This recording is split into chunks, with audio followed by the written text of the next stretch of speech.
Hi welcome to Jubilee's training. സൈക്കോളജിയിൽ 2024 ഏപ്രിലിൽ ചോദിച്ച ചോദ്യങ്ങൾ നമ്മൾ നേരത്തെ ഡിസ്കസ് ചെയ്തു അല്ലേ. അതിൻ്റെ ആദ്യത്തെ 20 ചോദ്യങ്ങൾ ഡിസ്കസ് ചെയ്തു. അടുത്ത 10 ചോദ്യങ്ങളാണ്. നമുക്കറിയാം സൈക്കോളജിയിൽ നിന്ന് 30 ചോദ്യങ്ങളാണ് ചോദിക്കാറുള്ളത്. അപ്പോൾ നമ്മൾ ഡിസ്കസ് ചെയ്യുമ്പോൾ നിങ്ങൾ ശ്രദ്ധിക്കേണ്ടത് ഓരോ ക്വസ്റ്റ്യൻസും അതിൻ്റെ ഉത്തരം പറയുന്നതിനോടൊപ്പം നിങ്ങൾ അതിൻ്റെ മറ്റുള്ള ഓപ്ഷൻസിനെ കുറിച്ച് കൂടി ശ്രദ്ധിക്കണം. എന്തുകൊണ്ടെന്നാൽ നമ്മൾ ഓരോ പ്രാവശ്യം സൈക്കോളജിയിൽ ചോദ്യങ്ങൾ ചോദിക്കുമ്പോൾ നിങ്ങൾക്കറിയാം PYQs ഒന്ന് എടുത്തു നോക്കൂ. ലാസ്റ്റത്തെ ഒരു 5 വർഷത്തെ ഇതിലൊരു സ്ഥിരമായൊരു പാറ്റേൺ ഉണ്ടാവും. എന്നാൽ 1-2 ചോദ്യങ്ങളായിരിക്കും ചില വ്യത്യാസങ്ങൾ ഉണ്ടാവാറുള്ളത്. ബാക്കിയുള്ളതിനൊക്കെ ഒരു പാറ്റേൺസ് ഉണ്ടാവും. ഇത് അങ്ങോട്ടും ഇങ്ങോട്ടും മാറിയിട്ടുള്ള ചോദ്യങ്ങളായിരിക്കും ഉണ്ടാവാറുള്ളത്. അതുകൊണ്ട് ഒരു വർഷം നമ്മൾ ചോദിച്ചതിൻ്റെ ചില വ്യത്യാസങ്ങൾ അടുത്ത വർഷം ഉണ്ടാവും. അപ്പോൾ ഇതിൽ നിന്നുള്ള ഓപ്ഷൻസ് നിങ്ങൾ പഠിച്ചാൽ ആ ഒരു സമയത്ത് നിങ്ങൾക്കത് കൃത്യമായിട്ട് മനസ്സിലാക്കാൻ പറ്റും. ഇപ്പോൾ പ്രധാനമായിട്ടും ചില സിദ്ധാന്തങ്ങൾ ഉണ്ടാവും. അവരുടെ സിദ്ധാന്തങ്ങൾ അത് പറഞ്ഞ് അതിൻ്റെ വക്താക്കൾ ഉണ്ടാവും. അപ്പോൾ ഇത് തന്നെ മെയിനായിട്ട് ഇത് നോക്കിയാൽ തന്നെ നമുക്കറിയാം കൃത്യമായിട്ട് സൈക്കോളജി ഒരു ഐഡിയ നമുക്ക് ലഭിക്കുന്നതാണ്. സോ നമുക്ക് ആദ്യത്തെ ചോദ്യം നോക്കാം. ഇതിൽ ആദ്യത്തെ ചോദ്യം നോക്കൂ.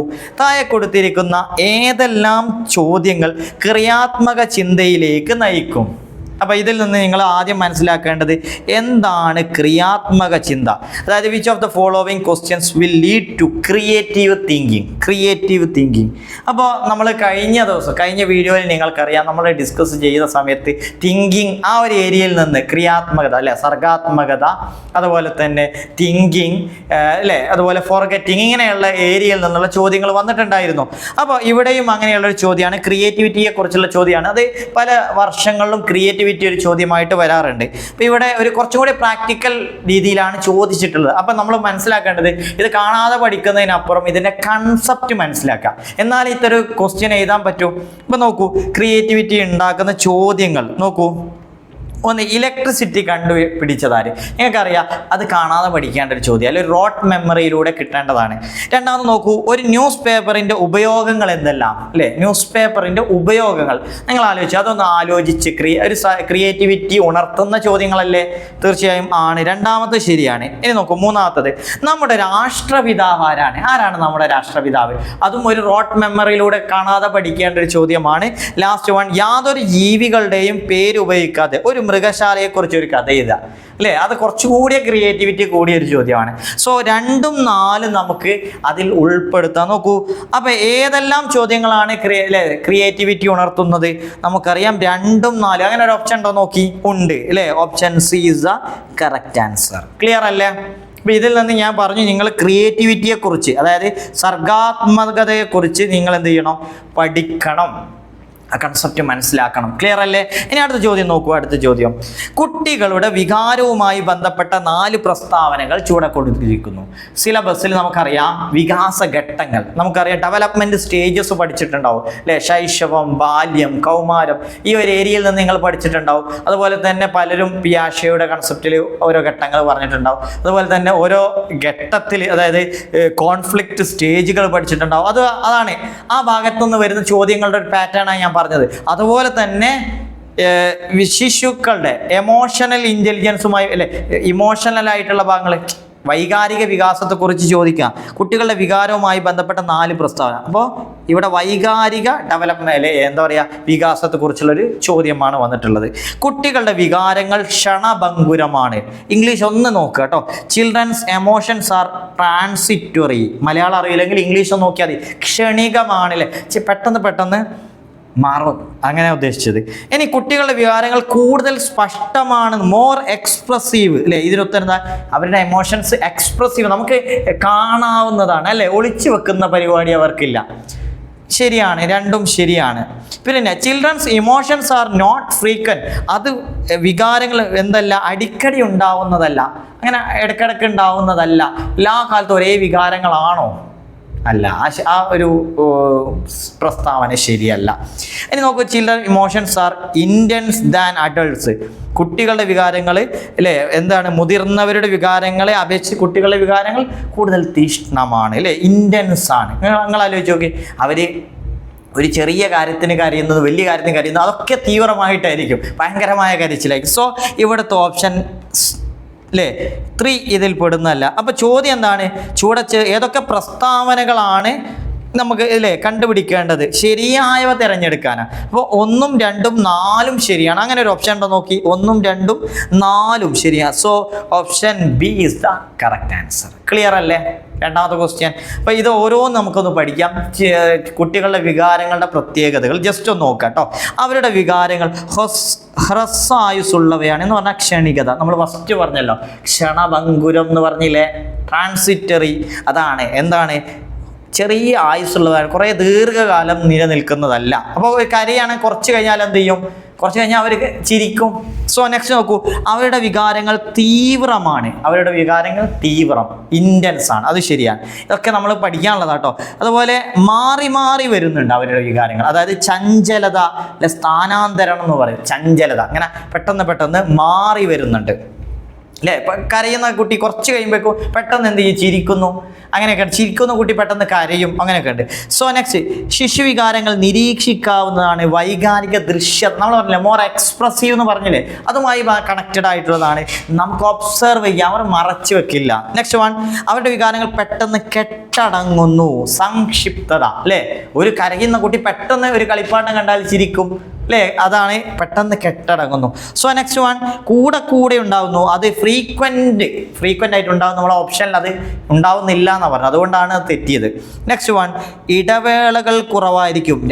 അതിപ്പോൾ കരയുന്നതിന് ചിരിക്കുന്നതിൻ്റെ ഇടയിലുള്ള ഇടവേള കുറവായിരിക്കും. അത് കുറേ കാലത്തേക്ക് ദീർഘമായി നിലനിൽക്കുന്നതല്ല. നമ്മൾ നേരത്തെ പറഞ്ഞില്ലേ, കൂടുതൽ തീക്ഷ്ണമാണെന്ന് പറഞ്ഞു. അതിവിടെ വന്നിട്ടില്ലല്ലേ. ഏതായാലും അതെന്താണ്, ഇടവേള കുറവൊക്കെ ആയിരിക്കും. സോ നമുക്ക് ചുരുക്കി പറഞ്ഞാൽ അവരുടെ വികാരങ്ങൾ തീവ്രത ഉണ്ടാവും, ക്ഷണികത ഉണ്ടാവും, ചഞ്ചലത. ഇത് നിങ്ങൾ മനസ്സിലാക്കണം. ചഞ്ചലത എന്ന് പറഞ്ഞാൽ മാറി മാറി വരിക എന്നുള്ളതാണ്. ചോദിക്കാറുണ്ട്. ആ ഫ്രീക്വൻസി ഉണ്ടാവും, ഫ്രീക്വൻ്റ് ആയിരിക്കും. അതുപോലെ വൈകാരിക ദൃശ്യത, ഡിറ്റക്റ്റബിലിറ്റി ഉണ്ടാവും. സോ സംക്ഷിപ്തത, ഈ ഏരിയകളാണ് കേട്ടോ പെട്ടെന്ന് അവസാനിക്കുന്നു. ഇത് നമ്മൾ കൃത്യമായിട്ട് പഠിക്കാം. ഇനി അടുത്തൊരു ചോദ്യം. നിർബന്ധം കൊണ്ടല്ലാതെ കേവലം സന്തോഷത്താൽ ഒരു കുട്ടി പാഠപുസ്തകങ്ങൾ വായിക്കുവാൻ തുടങ്ങി. ഇത് എന്തിനുള്ള ഉദാഹരണങ്ങളാണ്? നിങ്ങൾ നോക്കി, a child started reading textbook not by compulsion, നിർബന്ധിച്ചിട്ടല്ല. പിന്നെയോ ബട്ട് ഫോർ മിയർ പ്ലഷർ, വെറും ഒരു സന്തോഷത്തിന്. അപ്പോൾ ഇത് ഏത് തരം എന്താണ്, എന്താ പറയുക, എന്തിൻ്റെ എക്സാമ്പിളാണ്? കുറേ നമ്മൾ പഠിച്ചിട്ടുണ്ടല്ലോ മോട്ടിവേഷൻ. അല്ല, ഏതാണ്? ഇൻട്രിൻസിക് ആന്തരിക അഭിപ്രേരണയാണോ, എക്സ്ട്രിൻസിക് മോട്ടിവേഷൻ, അതല്ലെങ്കിൽ ബാഹ്യ അഭിപ്രേരണയാണോ, അതല്ലെങ്കിൽ എക്സ്പെക്റ്റൻസി മോട്ടിവേഷൻ, പ്രതീക്ഷിത അഭിപ്രേരണ, സിറ്റുവേഷണൽ മോട്ടിവേഷൻ, സാഹചര്യപര അഭിപ്രേരണ. നമുക്കറിയാം, മറ്റുള്ളവരുടെ കമ്പൽസറി അല്ലെങ്കിൽ മറ്റൊരു ആവശ്യം, ഇപ്പോൾ സമ്മാനം കിട്ടുക, അങ്ങനെയുള്ള ഒരു ബാഹ്യമായ ഇടപെടലല്ലാതെ സ്വയം ഒരു കുട്ടി പഠിക്കുകയാണെങ്കിൽ അതെന്താണ്? ഇൻട്രിൻസിക് ആന്തരിക അഭിപ്രേരണയാണ്. ക്ലിയർ അല്ലേ? ആന്തരിക അഭിപ്രായം. ആന്തരിക എന്ന് പറഞ്ഞാൽ അല്ലേ, ഒരു കുട്ടി ഒരു സമ്മാനത്തിന് വേണ്ടി പഠിക്കുന്നു അല്ലേ, ടീച്ചർ സമ്മാനം കൊടുക്കും. അത് എന്തിൽ പെടും? അത് നമുക്ക് ആന്തരികം എന്ന് പറയാൻ പറ്റില്ല. പക്ഷേ സ്വന്തം ഒരു കുട്ടി ഒരു പ്ലഷറിന് വേണ്ടിയിട്ട് ടെക്സ്റ്റ് ബുക്ക് വായിക്കുന്നു, കുട്ടി ഒരു നോവൽ വായിക്കുന്നു അല്ലേ, സ്വന്തം ആവശ്യം ഒരു താല്പര്യം കൊണ്ട് നോവൽ വായിക്കുന്നു, കഥ വായിക്കുന്നു, അതൊക്കെ ആന്തര അഭിപ്രേരണയാണ്. ഇനി നമുക്ക് അടുത്ത ചോദ്യം നോക്കൂ. താഴെ കൊടുത്തിരിക്കുന്നവയിൽ ഡേവിഡ് പി ഒസബലിൻ്റെ സബ്സംഷൻ തിയറി ഉൾപ്പെടാത്തത് എന്ത്? അപ്പോൾ നിങ്ങൾക്കൊരു തിയറി ഇവിടെ പഠിക്കാനുണ്ട്, സബ്സംഷൻ തിയറി. ഇതൊന്ന് പഠിച്ചു വെക്കാം കേട്ടോ. എവിടെയെങ്കിലും ഇത് കേട്ടാൽ ഒസബൽ എന്ന് ഓർത്ത് വെക്കണം. സബ്സംഷൻ, ഒസബൽ എന്താണ്? അദ്ദേഹത്തിൻ്റെ ഒരു ലേണിംഗ് തിയറി ഉണ്ട്, ലേണിംഗ് തിയറി. അതിന് പറയുന്ന പേരാണ് സബ്സംഷൻ. ഈ തിയറിയുടെ പ്രകാരം നമ്മളൊരു കാര്യം പുതുതായി പഠിക്കുകയാണെങ്കിൽ അത് നമ്മൾ ഓൾറെഡി പഠിച്ച ഒരു നോളജിൻ്റെ മുകളിലാണ് നമ്മൾ പുതുതായ കാര്യങ്ങൾ പഠിക്കുന്നതെന്ന് പറയുന്നത്. അതായത് ഒരു ന്യൂ ലേണിങ് അല്ലെ, പുതുതായൊരു കാര്യത്തെക്കുറിച്ച് മനസ്സിലാക്കുന്നത് ഓൾറെഡി നമ്മൾ ഉണ്ടാക്കിയ ഒരു കൺസെപ്റ്റിൻ്റെ മുകളിൽ ഒന്നെങ്കിൽ അത് ആഡ് ഓൺ ആയിരിക്കും, അല്ലെങ്കിൽ അതിൻ്റെ ഒരു എക്സാമ്പിൾ ആയിരിക്കും, അല്ലെങ്കിൽ അതുമായിട്ട് റിലേറ്റഡ് ആയിരിക്കും. ഇതാണ് ഈ തിയറിയുടെ പ്രത്യേകത. അതിലാണ് അദ്ദേഹം പറയുന്ന തിയറിയിൽ പെടാത്തത് ഇത്. ഒന്ന് കോറിലേറ്റീവ് സബ്സംഷൻ, അതായത് പരസ്പര ബന്ധിത സംശയം. ഇത് അദ്ദേഹം പറഞ്ഞതാണ് കോറിലേറ്റീവ് സംശയം എന്ന് പറഞ്ഞാൽ. അതായത് അതിൻ്റെ ഒരു എക്സാമ്പിൾ എന്നൊക്കെ നമുക്ക് പറയാം അല്ലേ, കോറിലേറ്റീവായിട്ട്. അടുത്തതുപോലെ ഡെറിവേറ്റീവ് സബ്സംഷൻ, അതും അദ്ദേഹം പറഞ്ഞതാണ് ഡെറിവേറ്റീവ് സബ്സംഷൻ. അതുപോലെ തന്നെ കോമ്പിനേറ്റോറിയൽ സബ്സംഷൻ എന്ന് പറഞ്ഞാൽ സംയോജിത സബ്സംഷൻ, ഇതും അദ്ദേഹം പറഞ്ഞതാണ്. അപ്പം അദ്ദേഹം പറയാത്ത സബ്സംഷൻ ഏതാണ്? അത് സബോർഡിനേറ്റ് സബ്സംഷൻ എന്നുള്ളതാണ്. ക്ലിയർ ആയോ? സബോർഡിനേറ്റീവ് സബ്സംഷൻ എന്നുള്ള ഒരു കാര്യം അദ്ദേഹം പറഞ്ഞിട്ടില്ല. പക്ഷെ അദ്ദേഹം പറഞ്ഞ ലേണിംഗ് തിയറിയുടെ 3 കാര്യങ്ങളാണ് ഇതൊക്കെ. ഈ 3 അദ്ദേഹത്തിൻ്റെ ലേണിംഗ് തിയറിയുമായി ബന്ധപ്പെട്ടതാണ്. അതായത് പുതിയൊരു ഇൻഫർമേഷൻ കൊണ്ടുവരാണെങ്കിൽ ഒന്നെങ്കിൽ അത് ഒരു മോഡിഫിക്കേഷൻ ആയിരിക്കും, ഓൾറെഡി നമ്മൾ ചെയ്തതിലേക്കുള്ള ഒരു മോഡിഫിക്കേഷൻ. അതല്ലെങ്കിൽ അതിൻ്റെ ഒരു സ്പെസിഫിക് എക്സാമ്പിൾ ആയിരിക്കും.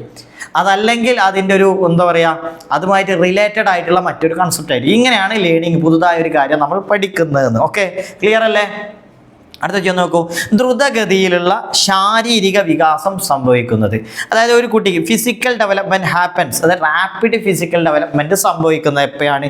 യങ് അഡൾട്ട്ഹുഡ്, യൗവന കാലഘട്ടം, ചൈൽഡ്ഹുഡ്, അഡൾട്ട് ഏജ്, ഇൻഫാൻസി. ഏത് ഘട്ടത്തിലാണ്? അത് ഏത് കാലത്താണ്? നമ്മുടെ ചൈൽഡ്ഹുഡിലാണ് കുട്ടിക്ക് എന്ത് ചെയ്യുന്നത്? വേഗത്തിലുള്ള മാറ്റം സംഭവിക്കുന്നു. ക്ലിയർ അല്ലേ? കുട്ടിക്കാലത്താണ് ആ മാറ്റം നടക്കുന്നത്. അടുത്ത ക്വസ്റ്റ്യൻ നോക്കൂ, 25ാമത്തെ ക്വസ്റ്റ്യൻ. വ്യക്തിത്വ വിലയിരുത്തലുമായി ബന്ധപ്പെട്ട് ഏതിലാണ് തന്നെ മുന്നിലിരിക്കുന്ന വ്യക്തിയോട് ചിത്രങ്ങൾ കാണിച്ച ശേഷം അതുമായി ബന്ധപ്പെട്ട കഥ എഴുതുവാൻ വിദഗ്ധൻ ആവശ്യപ്പെടുന്നത്? എന്താണ് കൺസെപ്റ്റ് നോക്കൂ. കുറേ ചിത്രങ്ങൾ ഇങ്ങനെ കാണിച്ചു കൊടുക്കുന്നു, എന്നിട്ട് അതുമായി റിലേറ്റഡ് ആയിട്ടുള്ള ഒരു കഥ എഴുതുവാൻ. In which of the following personality assessment, English വായിക്കുമ്പോൾ മനസ്സിലാക്കാം എന്തുമായി ബന്ധപ്പെട്ടതാണ്? വ്യക്തിത്വ വിലയിരുത്തൽ എന്ന് പറഞ്ഞാൽ പേഴ്സണാലിറ്റിയുമായി ബന്ധപ്പെട്ട ഒരു കൺസെപ്റ്റാണ് അല്ലേ? അപ്പോൾ നമുക്കറിയാം പേഴ്സണാലിറ്റിയുമായി പല കാര്യങ്ങളും പറയുന്നുണ്ട്. അതിൽ ഒരു ചിത്രം കാണിച്ചു, ഒരു ചിത്രം എന്നല്ല കുറേ ചിത്രങ്ങൾ കാണിക്കുന്നു അല്ലേ? എന്നിട്ട് എന്ത് ചെയ്യുന്നു? ഒരു കഥ എഴുതാൻ ആവശ്യപ്പെടുന്നു. അപ്പോൾ ഇതിൽ ചിത്രങ്ങൾ കാണിച്ച് കഥ എഴുതുന്നത് നോക്കൂ. തീമാറ്റിക് അപ്പർസെപ്ഷൻ ടെസ്റ്റ് ആണോ? റോഷ ഇങ്ക്ബ്ലോട്ട് ടെസ്റ്റ് ആണോ? സെൻറ്റൻസ് കംപ്ലീഷൻ ടെസ്റ്റ് ആണോ? വേർഡ് അസോസിയേഷൻ ടെസ്റ്റ് ആണോ? ഏതാണ് ഇതിൽ കറക്റ്റ്? അപ്പോൾ ഇവിടെ നിങ്ങൾ നോക്കേണ്ട ഒരു പ്രധാനപ്പെട്ട കാര്യം, ഇവിടെ ചിത്രങ്ങൾ കാണിച്ച് കഥ എഴുതാൻ പറയുന്നത് അത് തീമാറ്റിക് അപ്പർസെപ്ഷൻ ടെസ്റ്റ്. എന്താണ് ഈ പേഴ്സണാലിറ്റി ടെസ്റ്റുകളുടെ പ്രത്യേകത? ഇത് പറഞ്ഞാൽ കുറച്ചുകൂടി എന്ത് ചെയ്യും, ഒരു വ്യക്തിയുടെ കൃത്യമായിട്ടൊരു വ്യക്തിയെ മനസ്സിലാക്കാൻ പറ്റുന്ന ടെസ്റ്റുകളാണ് അല്ലേ? പല രീതിയിൽ നമ്മൾ ടെസ്റ്റ് ചെയ്യാറുണ്ട്. അപ്പോൾ ആ ഘട്ടത്തിലൊക്കെ വ്യക്തി പല കാര്യങ്ങളും മറച്ചു വെക്കാൻ സാധ്യതയുണ്ട്. എന്നാൽ അവർ മനസ്സിലാക്കാത്ത രീതിയിൽ കൃത്യമായിട്ട് മനസ്സിലാക്കാൻ പറ്റുന്ന അല്ലേ, അവർക്ക് മറച്ചു വെക്കാൻ പലതും അവർ മറച്ചു വെക്കും. എന്നാൽ അങ്ങനെ മറച്ചു വെക്കുമ്പോഴൊക്കെ കുറച്ചുകൂടി വ്യക്തമായിട്ട് കാര്യങ്ങൾ മനസ്സിലാക്കാൻ നമ്മളെ ഇത്തരം ടെസ്റ്റുകൾ സഹായിക്കും. അപ്പോൾ അതാണ് ഇതൊന്ന് തീമാറ്റിക് അപ്പർസെപ്ഷൻ. ഇതിലെന്ത് ചെയ്യും? 20ഓളം പിക്ചേഴ്സ് എന്ത് ചെയ്യും? ആംബിഗസ് ആയിട്ടുള്ള പിക്ചേഴ്സ് കാണിക്കും, അതുമായി ബന്ധപ്പെട്ട് കഥകൾ അവർ ഉണ്ടാക്കണം. പിന്നെ നമുക്കറിയാം ഇങ്ക്ബ്ലോട്ട് ടെസ്റ്റ്, കുറേ ഇങ്കിൻ്റെ അല്ലേ ഡോട്ട്സുകൾ ഇട്ടിട്ടുള്ള ടെസ്റ്റുകളുണ്ട്. Sentence completion test, word association ടെസ്റ്റിൽ ഏതെങ്കിലും ഒരു സെൻറ്റൻസ് ചോദിച്ച് അത് കംപ്ലീറ്റ് ചെയ്യാനുള്ളത്. ഓക്കെ, ഏതായാലും ഇവിടുത്തെ ഉത്തരം തീമാറ്റിക് അപ്പർസെപ്ഷൻ ടെസ്റ്റ് അല്ലെ ടാറ്റ് എന്ന് പറയും, ടാറ്റ്. ഓക്കെ, നെക്സ്റ്റ് ക്വസ്റ്റ്യൻ നോക്കൂ. വ്യത്യസ്തങ്ങളായ പ്രവർത്തനങ്ങളിൽ ഏർപ്പെടുന്ന സമയത്ത് ഒരു കുട്ടിയുടെ പ്രത്യേക ശീലങ്ങൾ കുറിച്ച് വെക്കുന്ന റെക്കോർഡാണ്. അപ്പോൾ ഇതും ചോദിക്കാറുണ്ട് ഈ റെക്കോർഡുകളെ കുറിച്ച്. The record maintain by a teacher to note down specific behaviours. ഇത് നോട്ട് ചെയ്യണേ, ഇതൊരു കീവേഡാണ്. സ്പെസിഫിക് ബിഹേവിയേഴ്സ് നോട്ട് ചെയ്യാൻ വേണ്ടിയിട്ട് ടീച്ചർ ഉപയോഗിക്കുന്ന റെക്കോർഡിൻ്റെ പേരാണ് എന്ത്? Sociometric technique, anecdotal record, interview, portfolio. എന്താണത്? അതെന്താണ്? അനക്ഡോട്ടൽ റെക്കോർഡുകളാണ്. സ്പെസിഫിക് ബിഹേവിയർ, അതാണ് ഞാൻ ആ കീവേഡ് എന്ന് പറയുന്നത്. നമുക്കറിയാം സോഷ്യോമെട്രിക്, അതെന്തിനാണ് യൂസ്? സോഷ്യോഗ്രാം ഒക്കെ വരുന്നത് അല്ലേ? ഒരു കുട്ടിയെ ഒരു ക്ലാസ്സിലെ അല്ലെങ്കിൽ ഒരു കൂട്ടത്തിലെ ഒരു കുട്ടികൾ മറ്റു കുട്ടികളുമായിട്ട് എങ്ങനെയാണ് കണക്റ്റഡ് ആയിരിക്കുന്നത്, അവരുടെ ബന്ധങ്ങളും ബന്ധമില്ലായ്മയും കണ്ടെത്തുക. അതിലാണ് നമ്മൾ എന്ത് ചെയ്യുന്നത്? സ്റ്റാറുകൾ, ക്ലിക്കുകൾ അല്ലേ? ക്ലിക്കുകൾ, പേഴ്സ്, അതുപോലെ തന്നെ നമ്മൾ പറഞ്ഞില്ലേ ഇങ്ങനെയുള്ള ക്ലിക്ക്, പേഴ്സ്, സ്റ്റാർ, അതുപോലെ തന്നെ ഒറ്റയ്ക്കുള്ള ആൾക്കാരുണ്ടല്ലോ അല്ലേ? ഒറ്റയ്ക്ക് നിൽക്കുന്ന ആളുകൾ, ഇങ്ങനെ ആളുകളൊക്കെ നമ്മൾ എന്ത് ചെയ്യുന്നത്? അതിലൂടെ കണ്ടെത്തുന്നത്. പിന്നെ ഇൻ്റർവ്യൂ നമുക്കറിയാം. അഭിമുഖം 2 രീതിയിലുണ്ട്, അൺസ്ട്രക്ചേർഡ് ഉണ്ട്. അങ്ങനെയുള്ള അഭിമുഖം. പോർട്ട്ഫോളിയോ എന്ന് പറഞ്ഞാൽ മൊത്തത്തിലൊരു കുട്ടിയുടെ എല്ലാ കാര്യങ്ങളും ഉൾപ്പെട്ടുള്ള കാര്യങ്ങളാണ് പോർട്ട്ഫോളിയോ എന്ന് പറയാം. ഓക്കെ, ഇവിടെ നിങ്ങൾ ഓർത്തിരിക്കേണ്ട മറ്റൊന്നു കൂടിയുണ്ട്, ക്യുമുലേറ്റീവ് കേട്ടോ. ക്യുമുലേറ്റീവ് റെക്കോർഡുകളും ഓർത്തിരിക്കുക. നെക്സ്റ്റ് ക്വസ്റ്റ്യൻ നോക്കൂ. ഒരു കുട്ടിക്ക് സ്വമേധയാ ചെയ്യാൻ കഴിയുന്നതും പിന്തുണയോ സഹായമോ ഉപയോഗിച്ച് അവർക്ക് പ്രാവീണ്യം നേടുവാൻ സാധിക്കുന്നതുമായ കഴിവുകളുടെ അന്തരമാണ് എന്ന് പറഞ്ഞാൽ ഇംഗ്ലീഷ് ഒന്ന് വായിച്ച് നോക്ക്. The gap between what a child can do alone. ഒറ്റയ്ക്ക് ആ കുട്ടിക്ക് ചെയ്യാൻ പറ്റുന്ന ഒരു ലെവലുണ്ട്. and what they can potentially master with support or assistance. മറ്റുള്ളവരുടെ സപ്പോർട്ടറോട് എത്താൻ പറ്റുന്ന ഒരു ലെവൽ. ഈ രണ്ട് ലെവലിൻ്റെയും ഇടയിലുള്ള ആ ഒരു ഗ്യാപ്പിന് പറയുന്ന പേരെന്താണ്? ഇതിന് പറയുന്ന പേരെന്തായിരുന്നു? നമുക്കറിയാം, ZPD. Zone of proximal development അല്ലേ? വൈഗോഡ്സ്കിയുടെ ആ ഒരു കൺസെപ്റ്റ് മറന്നു പോകരുത് കേട്ടോ. അപ്പോൾ ഉത്തരം ഏതാണ്? ZPD ആണ്. ZPD. ഇവിടെ ശ്രദ്ധിക്കുക, മറ്റുള്ള ഓപ്ഷൻ കൂടി ഒന്ന് മനസ്സിലാക്കുക. നമുക്കറിയാം ലാഡ് എന്താണ്? Language acquisition device. ആരാണ്? ചോംസ്കിയുടേതാണ്. ചോംസ്കി അല്ലേ? നമുക്കറിയാം നമ്മുടെ ബ്രെയിൻ അല്ലെങ്കിൽ നമ്മുടെ ഒരു കുട്ടിയിൽ തന്നെ ഓൾറെഡി ഒരു പ്രത്യേക ഒരു ലാംഗ്വേജ് അക്വിസിഷൻ ഡിവൈസ് എന്നുള്ളൊരു പ്രത്യേകതയുണ്ട്. അതിലാണ് അവൻ്റെ ഭാഷ, ആ ഒരു പ്രത്യേകത ഉപയോഗിച്ചിട്ടാണ് എന്ത് ചെയ്ത് ഭാഷ അക്വയർ ചെയ്യുന്നത്. നമുക്കറിയാം PWD എന്ന് പറയുന്നത് അറിയാം. PWD ആക്ട് ഒക്കെ പഠിച്ചില്ലേ? അതായത് ഡിസേബിൾ ആയ കുട്ടികളുടെ കുറിച്ചുള്ള PWD ആക്ട് ഒക്കെ വന്നിട്ടുണ്ട് അല്ലേ? 1995 PWD ആക്ട് ഒക്കെ വന്നിട്ടുണ്ട്. പിന്നെ CWSN children's with special needs. അപ്പോൾ അത് എന്തല്ല ഇതുമായി ബന്ധപ്പെട്ട ഒന്നുമല്ല. പക്ഷേ ഈ 4 കാര്യങ്ങൾ നിങ്ങൾ എന്താണ്? ലാഡ് പഠിച്ചൊക്കെ, PWD പഠിച്ചു വെക്കണം, പിന്നെ children with special needs. Next നോക്കൂ, ചുവടെ കൊടുത്തിരിക്കുന്നവയിൽ ഏതിനു പകരമാണ് IEDSS നിലവിൽ വന്നത്? നമുക്കറിയാം replaced when IEDSS was implement. ഇത് ഇംപ്ലിമെൻറ്റ് ചെയ്തപ്പോൾ ഏതാണ് റീപ്ലേസ് ചെയ്തത്? അപ്പോൾ ഈ IEDSS എന്ന് പറഞ്ഞാൽ ഇൻക്ലൂസീവ് കേട്ടോ, ഇൻക്ലൂസീവ് എഡ്യൂക്കേഷൻ അറ്റ് അല്ലേ ഫോർ ഡിസാബിൾഡ് അറ്റ് സെക്കൻഡറി സ്റ്റേജ് കേട്ടോ. സെക്കൻഡറി സ്കൂൾ ലെവലിൽ അങ്ങനെയുള്ളൊരു സ്കീം കൊണ്ടുവന്നതാണ്. അപ്പോൾ ഇതിന് മുമ്പ് ഇതിൻ്റെ പേര് എന്ന് പറഞ്ഞാൽ IEDC എന്നായിരുന്നു അല്ലേ? കണ്ടോ IEDC. അപ്പോൾ ഇൻക്ലൂസീവ് അല്ലേ, integrated education for disabled children എന്നുള്ള ഒരു സ്കീം ഉണ്ടായിരുന്നു. അതിനെ പകരം കൊണ്ടുവന്നാണ് ഇൻക്ലൂസീവ് എഡ്യൂക്കേഷൻ എന്ന് പറഞ്ഞാൽ. സെക്കൻഡറി സ്റ്റേജ് എന്ന് പറഞ്ഞാൽ ഒരു 4 വർഷം, അതായത് എലമെൻ്ററി സ്റ്റേജ് ആദ്യത്തെ ഒരു 8 വർഷം എലമെൻ്ററി സ്റ്റേജ് ആയിരിക്കും. അത് കഴിഞ്ഞിട്ടുള്ള 4 വർഷത്തോളം ഈ കുട്ടി നോർമൽ സ്കൂളിൽ പഠിക്കണം. അതിന് വേണ്ടിയിട്ട് തയ്യാറാക്കിയിട്ടുള്ള ഒരു സ്കീമാണ്. ഡിസേബിൾഡ് ആയ കുട്ടികളെ നോർമൽ സ്കൂളിൽ പഠിപ്പിക്കാൻ വേണ്ടി തയ്യാറാക്കിയ ഒരു സ്കീമാണ് എന്ത്? IEDSS എന്ന് പറഞ്ഞാൽ. ഓക്കെ, നെക്സ്റ്റ് ഇതിലെ ലാസ്റ്റ് ക്വസ്റ്റ്യൻ ആണ്. നോക്കൂ, ബാമ പബ്ലിക് സ്കൂളിൽ പഠിക്കുന്ന ഒരു കുട്ടി ചുവന്ന ഷൂ ധരിച്ചതായി സിനോബ് കണ്ടു. പിന്നീട് അതേ സ്കൂളിലെ 5 കുട്ടികൾ കൂടി ചുവന്ന ഷൂസ് ധരിച്ചതായി അവൻ കണ്ടു. ബാമ സ്കൂളിലെ കുട്ടികളെല്ലാവരും ചുവന്ന ഷൂസ് ധരിക്കുന്നവരാണ് എന്ന നിഗമനത്തിൽ അവൻ എത്തി. ഏത് തരത്തിലുള്ള ഉദാഹരണമാണ്? കുറച്ചുകൂടെ പ്രാക്ടിക്കൽ ലെവലുള്ള ഒരു ക്വസ്റ്റ്യൻ ആണ് അല്ലേ? ഞാൻ ആദ്യമേ നിങ്ങളോട് പറഞ്ഞിട്ടുണ്ട് കൺസെപ്റ്റ് ലെവലിൽ പഠിക്കണം എന്ന്. അപ്പോൾ ഇത് നോക്കൂ, നിങ്ങൾ ആദ്യം ഒരു കുട്ടിയെ കണ്ടു, പിന്നെ 5 കുട്ടികളെ കണ്ടു എന്ന് പറഞ്ഞാൽ പല കുട്ടികളെ കണ്ടു. അതിൽ നിന്നൊരു പൊതുവായൊരു നിഗമനത്തിലേക്ക് അവൻ എത്തിച്ചേരുന്നു. ഒരു ജനറലായ ഒരു കാര്യത്തിലേക്ക് എത്തിച്ചേരുന്നു എന്ന് പറഞ്ഞാൽ സ്പെസിഫിക് ആയ കാര്യത്തിൽ നിന്ന് ജനറൽ ആയ ഒരു കൺസെപ്റ്റിലേക്ക് എത്തിച്ചല്ലേ. ഇത് നമ്മൾ പറയുന്ന ഒരു പേരുണ്ട്. ഇൻഡക്റ്റീവ് റീസണിങ് ആണോ, ക്രിയേറ്റീവ് തിങ്കിങ് ആണോ, ഡിഡക്റ്റീവ് റീസണിങ് ആണോ, ക്രിട്ടിക്കൽ തിങ്കിങ് ആണോ? നമുക്കറിയാം ഒന്നെങ്കിൽ ഇൻഡക്റ്റീവ് ആയിരിക്കും, അതല്ലെങ്കിൽ ഡിഡക്റ്റീവ് ആയിരിക്കും. നമുക്കറിയാം ജനറൽ ടു പാർട്ടിക്കുലർ അല്ലേ? ജനറലായ കാര്യത്തിൽ നിന്ന് ഒരു പാർട്ടിക്കുലറായ കാര്യത്തിലേക്കാണെങ്കിൽ നമുക്ക് എന്താ പറയുക? ഡിഡക്റ്റീവ് എന്ന് പറയാം. പക്ഷെ ഇത് എന്താണ്? പാർട്ടിക്കുലറായ ഒരു കാര്യത്തിൽ നിന്ന് അല്ലേ, ഒരു കാര്യത്തിൽ നിന്ന് ജനറലായിലേക്ക് പോയതാണ്. അതിന് പറയുന്ന പേരാണ് എന്ത്? Inductive reasoning. ക്ലിയർ അല്ലേ? Inductive reasoning. അപ്പോൾ നമ്മൾ 10ഓളം ചോദ്യങ്ങൾ ഇതിൽ നിന്ന് ചെയ്തു കഴിഞ്ഞു. ഞാൻ പറഞ്ഞു നമ്മൾ ഓരോ ഓപ്ഷൻസ് കൃത്യമായിട്ട് മനസ്സിലാക്കുക.